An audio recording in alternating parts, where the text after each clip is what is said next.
I was straight. Until I chose him in front of everyone. Gay love story. Hello everyone. Welcome back to the channel.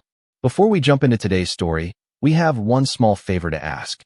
If you enjoy emotional gay love stories filled with romance, unexpected twists, and unforgettable moments, please take a second to subscribe to our channel and turn on the notification bell so you never miss a new upload. It's completely free, and every subscription helps us continue bringing you more heartfelt stories you'll love. We'd also love to know where you're watching from. Leave your city or country in the comments below and say hello. We enjoy hearing from viewers all around the world. Thank you so much for your support. Now let's get started with today's story. 30 seconds before I changed my life in front of everyone who mattered to me, I was still telling myself I was straight. I remember that because the thought came with ridiculous clarity as I stood beneath the crystal chandeliers of the Grand Meridian Hotel in downtown Chicago, surrounded by nearly 200 people who believed they knew exactly who I was. My name is Ethan Walker. I was 29 years old, 6 feet tall, reasonably successful, reliably predictable, and until that night, I had spent my entire life becoming the kind of man nobody ever had to question. My parents sat near the front of the ballroom. My coworkers occupied 2 tables beside them. Friends from college crowded around the open bar, laughing too loudly over glasses of bourbon. And Claire Bennett stood 10 feet away from me in a dark blue dress, looking as composed and beautiful as she always did. Claire had been my girlfriend for almost 4 years. My mother loved her. My father respected her. My friends had already started making jokes about when I would finally buy a ring. I used to laugh with them. Sometimes I even believed them. Then I looked across the ballroom and saw Adrian Cole walking toward the exit. He wore a charcoal suit, nothing flashy, nothing designed to attract attention. Yet somehow my eyes found him through 200 moving bodies. They always found him. Adrian reached the double doors without looking back. My chest tightened. Around me, silverware touched porcelain. A jazz trio played softly near the windows. Someone behind me laughed. Everything sounded strangely distant, as though the entire ballroom had moved 20 feet away while I remained frozen beneath those lights. 3 months earlier, I hadn't known Adrian existed. Now I knew the exact way his shoulders stiffened when he was disappointed. I knew how quiet he became when he was hurt. And I knew that if those doors closed behind him, there was a chance I would never see him again. Ethan, Claire said.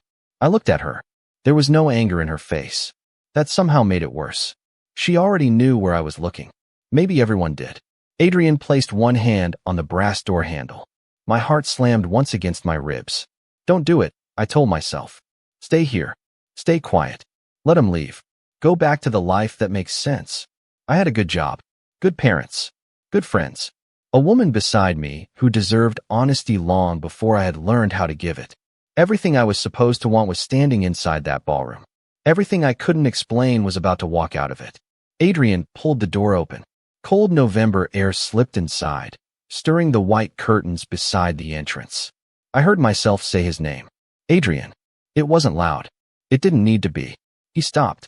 So did the conversations nearest us. Then another. Then another. Silence spread across the room until I could hear my own breathing. Adrian slowly turned around. His eyes found mine from nearly 40 feet away. He didn't smile. He didn't move toward me. He simply waited. And standing there beneath 100 curious eyes, I understood something I had spent months trying not to understand. This wasn't the moment I became someone else. This was the moment I ran out of places to hide from myself. But to explain why I crossed that ballroom toward Adrian Cole, I have to go back 3 months, to a Tuesday morning when my life still made perfect sense. 3 months earlier, Tuesday morning smelled like burnt coffee and expensive carpet. I was standing on the 23rd floor of our office building in downtown Chicago, staring through a wall of glass at Lake Michigan, while Claire texted me a picture of 2 coffee mugs she had found online. She wanted to know whether I preferred navy blue or gray. I chose gray. That was the kind of decision my life was built from back then. Safe decisions. Reasonable decisions. Decisions nobody questioned.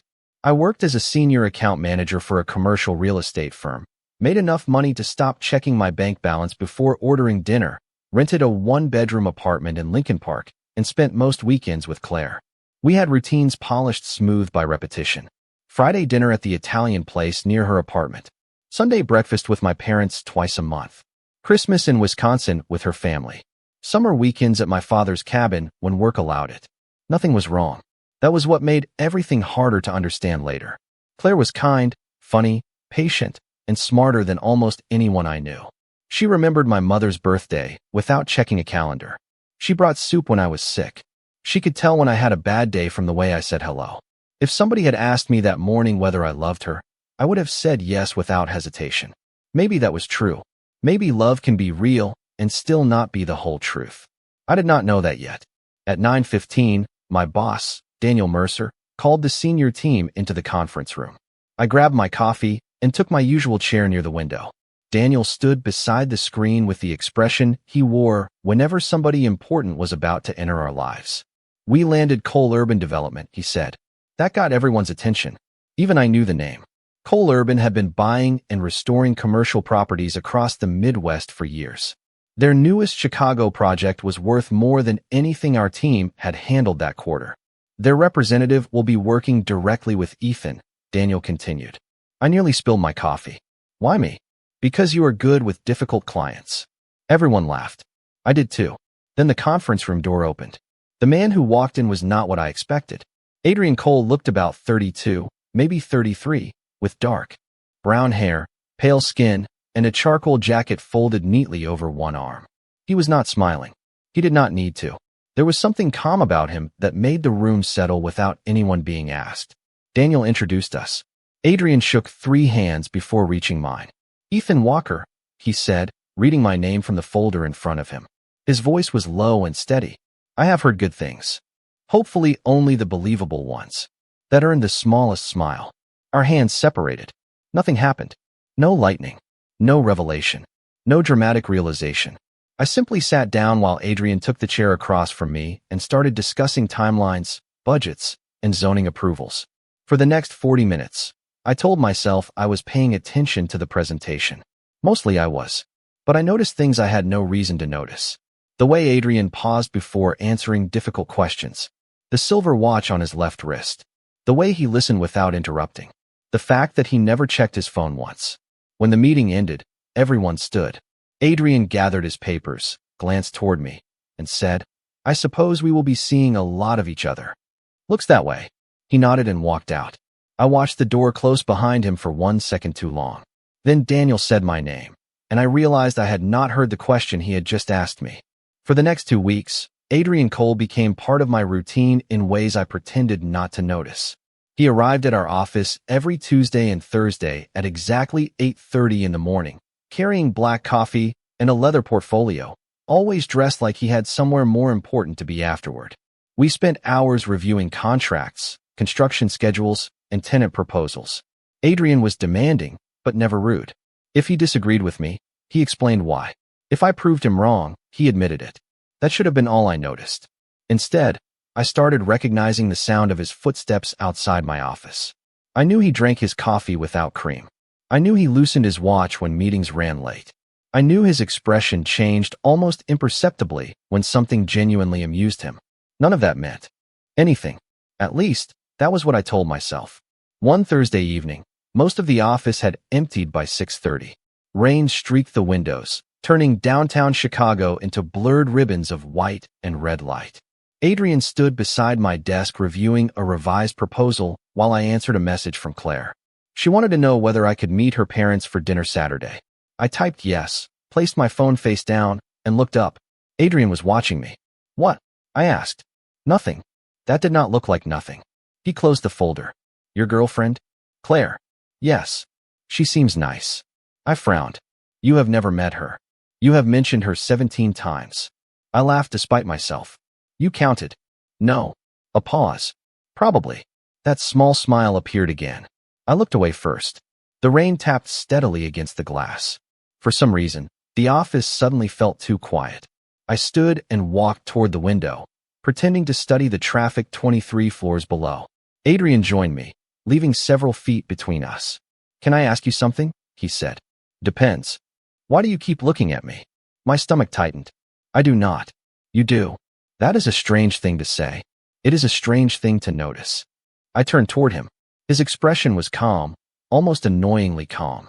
There was no accusation in it. No teasing. That somehow made me more defensive. Whatever you think is happening here, it is not. Adrian held my gaze. I did not say anything was happening. Good. My voice sounded sharper than I intended. Because I am straight. Silence. I expected surprise. Maybe embarrassment. Maybe some attempt to explain himself. Adrian only nodded. Okay. One word. That was all. I stared at him. Okay. What would you like me to say, Ethan? Nothing. Then we agree. He picked up his portfolio. I should have felt relieved.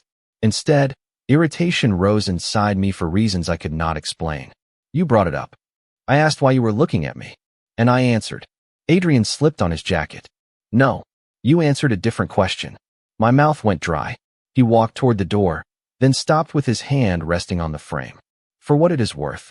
You have nothing to prove to me. Then he left. I stood alone beside the window while rain whispered against the glass. My phone lit up on the desk. Claire had sent me a heart and the address for Saturday dinner. I stared at her message, then at the empty doorway. Adrian had asked me one simple question. I had answered with a label he had never challenged. The problem was not that he doubted me. The problem was that, for the first time in my life, I had heard myself say the words and wondered why they sounded like an argument. Saturday dinner should have fixed everything. That was the plan I never admitted making. Claire's parents lived in Evanston in a white two-story house with blue shutters, a trimmed lawn, and a dining room filled with family photographs. I had eaten there dozens of times. I knew where her father kept the bourbon, which chair her mother preferred, and exactly how long Claire would argue before letting me help clear the table. Familiarity usually felt comforting. That night, it felt like I was watching my own life through glass. Claire sat beside me, laughing as her father told a story about a disastrous fishing trip in Wisconsin. Her hand rested lightly on my arm. I smiled when everyone else smiled. I answered questions about work. I complimented dinner. I performed every ordinary motion I had performed before, but somewhere beneath all of it, one sentence kept returning. Why do you keep looking at me? I hated Adrian for asking it. More accurately, I hated that I had no answer. You are quiet tonight, Claire said during the drive back to Chicago. Streetlights passed across her face in slow intervals. Long week. The coal project? My hands tightened slightly around the steering wheel. Mostly. She looked out the passenger window. You talk about that project a lot. It is a big account. I know. Nothing in her voice accused me of anything. That made me want to change the subject even faster. On Monday morning, I arrived at work 20 minutes early. I told myself I wanted time to prepare for a presentation. At 8:28, I looked toward the glass doors. At 8:30, nobody came through them. At 8:45, I checked my email. Adrian had sent the revised documents overnight and informed Daniel that future routine meetings could be handled remotely. Efficient, professional, completely reasonable. I should have been relieved. Instead, the office felt wrong. Tuesday passed without him. Then Thursday. I stopped looking toward the doors by Friday, mostly because I had become painfully aware that I was doing it. I threw myself into work. I stayed late. I accepted every invitation Claire suggested. We went to dinner, saw a movie, spent Sunday morning walking along the lakefront in 38-degree weather while she complained affectionately about my refusal to wear a warmer coat. I wanted the old rhythm back. I wanted to stop thinking about a man I barely knew. But the harder I tried, the more obvious the silence became. One Sunday evening, Claire was sitting on my couch scrolling through restaurant options when she suddenly lowered her phone. Are we okay? I looked at her. Of course. That was fast. Because it is true. She studied me with those patient hazel eyes that had always made lying difficult. You have been somewhere else lately. Work has been busy. Ethan. Just my name. Softly spoken. I looked down at the coffee cooling between my hands. I could have told her then that I was confused. I could have admitted that something had shifted and I did not understand what it meant. Instead, I reached for the safest explanation available. I am tired, Claire. That is all. She nodded, but I saw something change in her face. Not suspicion. Distance. The first inch of it. The next morning, Daniel stopped beside my office and dropped a folder onto my desk. Cole wants you at the site meeting tomorrow. I looked up too quickly. Daniel noticed. Problem. No. I opened the folder and pretended to read. No problem. But my pulse had already changed, and that was when I finally understood that avoiding Adrian had not answered his question. It had only made the answer harder to ignore. The site meeting was scheduled for 4:30 Tuesday afternoon inside a half-renovated office tower on West Monroe Street, and I spent the entire drive downtown telling myself that seeing Adrian again would prove how ridiculous I had been. 2 weeks apart had turned one uncomfortable conversation into something larger than it deserved to be. That was all. I parked across the street, walked through the cold October wind, and found Adrian standing beside a temporary conference table covered with blueprints. He looked up when I entered. Ethan. Just my name. Professional. Controlled. Adrian. For the next 90 minutes, we discussed electrical upgrades, tenant layouts, and a 6-week delay nobody wanted to explain to the client. Adrian treated me exactly as he treated everyone else. No lingering looks. No private jokes. No mention of our conversation. I should have appreciated that. Instead, his distance irritated me. By 6:15, the contractors had left and rain was striking the tall, unfinished windows. I gathered my papers while Adrian closed his laptop. You can stop doing that, I said. He looked up. Doing what? Pretending nothing happened. His expression barely changed. Nothing did happen. The answer landed harder than it should have. You asked me a personal question, disappeared from our meetings, and now you are acting like we barely know each other. Adrian leaned back against the table. You told me where the boundary was. I respected it. That is not why you stopped coming. No. I stopped coming because I realized my presence was making you uncomfortable. You do not make me uncomfortable. The words came too quickly. Adrian waited. Rain filled the silence between us. Then what do I make you? He asked. I had no answer. He looked away first and reached for his jacket. Something inside me tightened. Why did you ask why I was looking at you? He paused. Because you were. That does not answer the question. Maybe I noticed you looking because I was looking too. The room suddenly felt smaller. Adrian did not move closer. Neither did I. There were several feet between us, but I became aware of every inch. You knew I had a girlfriend. Yes. Then why say anything? Because I thought honesty was better than pretending. I laughed once, without humor. Easy for you to say. His face changed then. Not anger. Disappointment. You think this has always been easy for me. That is not what I meant. Maybe not. But I am not asking you to define yourself for me, Ethan. I never did. I stared at him, frustrated by how calm he remained while my thoughts felt impossible to organize. I do not know what you want from me. Nothing. That cannot be true. It is. He slipped his jacket on. You have Claire. You have a life you clearly care about. I am not interested in becoming the secret question you resent yourself for asking. He walked toward the door. I followed without thinking. Adrian, wait. He turned. For one suspended second, neither of us spoke. I wanted to say something that would make him stay.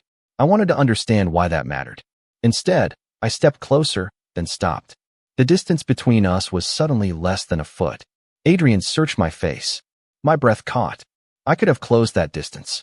The realization frightened me more than anything he had said. I stepped back. Adrian's expression softened, and somehow that was worse. Figure out what you want, Ethan, he said quietly. Just do not use me to figure it out. Then he walked into the hallway, leaving me alone with the rain, the blueprints, and the first truth I could no longer argue away. I had wanted him to stay. Adrian stopped coming to the office completely after that night. Not gradually. Not in a way I could pretend was coincidence. His emails became brief and strictly professional. Questions about the project went through Daniel. Site meetings were handled by another coal urban representative named Marcus Reed, a perfectly pleasant man whom I immediately disliked for the completely unreasonable crime of not being Adrian. A week passed. Then another. I told myself this was what I wanted. Adrian had removed the complication, respected the boundary, and given me exactly what I had insisted on having. So why did every ordinary day feel strangely unfinished? I started noticing the absence in ridiculous places. At 8:30 on Tuesday mornings, I still glanced toward the glass doors. When somebody ordered black coffee during meetings, I remembered the cup Adrian always carried. When rain streaked the windows, I was back in that unfinished building, standing less than a foot away from him, terrified by how badly I had wanted not to step back. Claire noticed the change before I was willing to name it. One Friday evening, we sat across from each other at our usual Italian restaurant in Lincoln Park. The same corner table, the same candle between us, the same waiter who already knew Claire wanted sparkling water with lemon. Everything was familiar. Nothing felt the same. You have checked your phone 6 times, she said. I turned it face down. Work. Ethan, it is 8:40 on a Friday night. I know. She studied me for a moment. Is there someone else? The question emptied every sound from the room. I looked at her and felt my heartbeat climb into my throat. No. Technically, I told myself, that was true. Adrian and I had done nothing. There had been no secret dates. No promises. Nothing I could point to and call betrayal. Claire lowered her eyes. That was not really what I asked. I could not answer. She gave me a small, sad smile and changed the subject, which somehow hurt more than if she had demanded an explanation. Later that night, alone in my apartment, I opened Adrian's contact on my phone. My thumb hovered over his name. I typed 3 words. Are you awake? I deleted them. Then I typed, we should talk. Deleted that too. Finally, I locked the screen and placed the phone on the kitchen counter. It lit up almost immediately. For one stupid second, hope rushed through me. It was Daniel. He had forwarded an invitation from Cole Urban Development. Their restored Monroe Street property was hosting a charity reception in November, and our entire senior team was expected to attend. I read the email twice. Adrian would probably be there. The thought should have made me nervous. Instead, for the first time in weeks, something inside me loosened. That was when denial became impossible. I did not miss the project meetings. I did not miss the arguments over budgets or the coffee or the sound of footsteps outside my office. I missed him. And the most unsettling part was not that I missed a man. It was that Adrian had asked nothing from me, taken nothing from me, and walked away the moment I showed uncertainty. Somehow, his absence had done what his presence never could. It forced me to see that the person chasing this feeling was no longer Adrian. It was me. The charity reception was still 11 days away when I realized I could not wait that long to start telling the truth. Not to Adrian. To Claire. It happened on a Sunday afternoon in my apartment, with gray November light coming through the windows and a football game playing quietly on television that neither of us was watching. Claire sat at the opposite end of the couch, holding a mug of coffee between both hands. I had spent the entire morning rehearsing sentences in my head. Every version sounded cowardly once I imagined saying it aloud. Finally, Claire turned off the television. You need to tell me what is happening. I looked at her. I know. She waited. That was Claire. She never filled silence just because it was uncomfortable. I wish she would. There is someone, I said. Her fingers tightened around the mug. Okay. Nothing happened. That does not mean nothing happened to us. I looked down. She was right. I did not plan this. I do not even understand all of it yet. Her voice remained quiet. Who is she? I closed my eyes for half a second. There it was. The doorway I had been standing in front of for weeks. Once I walked through it, I could not pretend anymore. His name is Adrian. The room went completely still. Claire stared at me. Confusion crossed her face first, then understanding. Adrian Cole? I nodded. She set her coffee on the table with careful hands. The client. Yes. Are you in love with him? I do not know. The answer sounded terrible, but it was the only honest one I had. I know I think about him. I know I miss him. I know I kept trying to make that disappear because I thought if I ignored it long enough, everything would go back to normal. Claire looked toward the window. And did it? No. My voice nearly failed me. I am sorry. She was quiet for a long time. Do you still love me? That question hurt more than anything else. Yes. She looked back at me, eyes shining with disappointment I had earned. Then this would be easier if love were always enough. I had no defense against that. She stood and walked toward the window, folding her arms against herself. Were you ever going to tell me? Yes. Before or after you figured out what Adrian meant? I swallowed. I should have told you sooner. Yes, you should have. No shouting. No cruelty. Just truth. Somehow, that made every word heavier. I stood but did not approach her. I do not want to make you wait while I figure myself out. Claire nodded slowly. Good. Because I will not. I felt something inside me break open, not dramatically, just enough to let reality in. For years could not be erased by one conversation. Neither could the future we had quietly built in our heads. I am sorry, I said again. She picked up her coat. At the door, she stopped. Ethan, whatever this is, do not turn me into the reason you run from it. I stared at her. What do you mean? If you choose your old life because you are afraid, do not tell yourself you did it for me. Then she left. I stood in the silence of my apartment for nearly an hour before reaching for my phone. Adrian's name was still there. I did not call him. Not yet. Claire deserved more than being exchanged for somebody else in the same afternoon, and Adrian deserved more than becoming my escape route. For the first time, I understood that choosing honestly meant accepting what honesty could cost. 11 days remained before the reception. 11 days before I would see Adrian again. And this time, I would have nowhere left to hide. 11 days should have been enough time to prepare for one conversation. It was not. I spent the first 3 avoiding Adrian, and the next 8 realizing avoidance had become another form of dishonesty. On the Thursday before the reception, I finally called him. He answered after 4 rings. Ethan. Hearing my name in his voice brought every rehearsed sentence crashing down. Can we talk? Silence. Then, about the project? No. Another pause. I am at the Monroe building until 7. I arrived at 6:20. The restored lobby looked nothing like the unfinished space where we had last stood together. Warm. Lights reflected across polished stone floors. Adrian waited near the tall windows overlooking West Monroe Street, his coat folded over one arm. He looked tired. Or maybe I had simply learned to notice. Claire and I broke up, I said. His expression changed immediately, but not the way I expected. I am sorry. That is all. What would you like me to say? The familiar question landed differently now. I told her about you. Adrian went still. Why? Because she deserved the truth. And what truth was that? I looked at him. That I could not stop thinking about you. He lowered his eyes for a moment. When he looked back, the distance in them frightened me. Ethan, do you know what you want? I know I came here. That is not an answer. I stepped closer, then stopped, remembering the last time I had stood this near him. I spent weeks trying to prove this was nothing.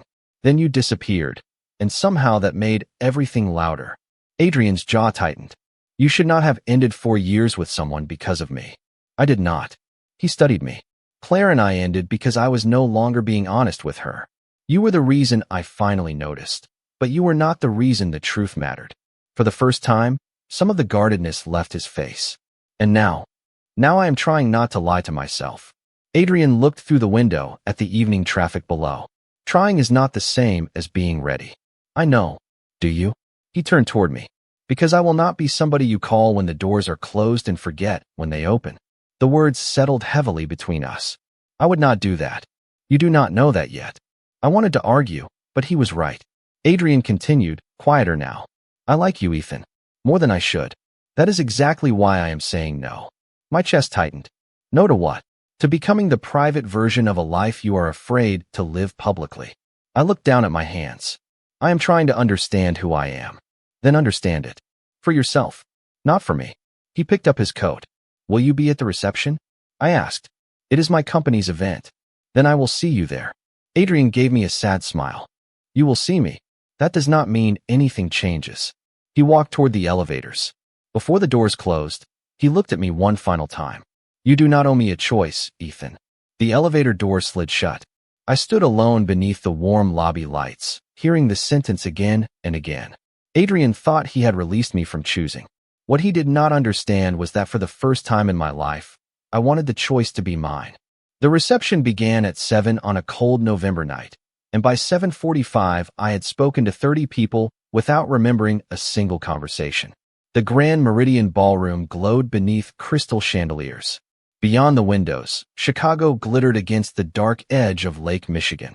My parents were there because Daniel had invited several employees and their families. Claire was there too. Cole Urban had sent her firm an invitation weeks before we separated, and when I saw her across the room in that dark blue dress, my stomach tightened. She gave me a small nod. Nothing more. Then I saw Adrian. He stood near the windows speaking with 2 investors, calm and composed in a charcoal suit. He noticed me almost immediately. Our eyes met. He gave me the same polite nod he might have given any business associate. For the next hour, we stayed on opposite sides of the room. I told myself I was respecting his decision. The truth was simpler. I was afraid. Not of Adrian.